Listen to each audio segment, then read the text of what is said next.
Next probability of N event. ഇതാണ് നമ്മൾ പഠിക്കാൻ പോകുന്നത്. പ്രോബബിലിറ്റി നമുക്കല്ലെങ്കിലും ഫെമിലിയർ ആയിട്ടുള്ളൊരു ടേം തന്നെയാണ് അല്ലേ. പ്രോബബിലിറ്റി ഉദാഹരണത്തിന് ഒരു ബോക്സിനുള്ളിൽ 6 വൈറ്റ് ആൻഡ് 4 ബ്ലാക്ക് ബോൾ ഉണ്ട്. ഇതിൽ നിന്ന് ഒരു ബോൾ നമ്മളെടുത്തു.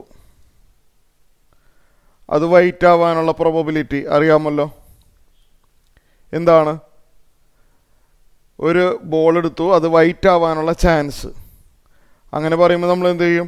വൈറ്റിന് ഫേവറബിളായിട്ട് എത്ര കേസ് ഉണ്ട്? 6 case divide by total number of balls 10 അല്ലേ. നമ്മളിത് പഠിച്ചിട്ടുള്ള കാര്യമാണ് അല്ലേ.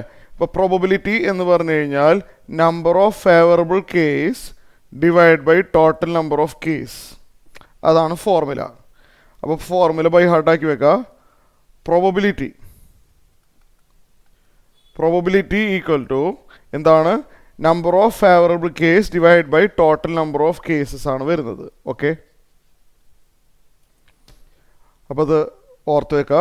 Number of favourable case divided by total number of cases. Okay.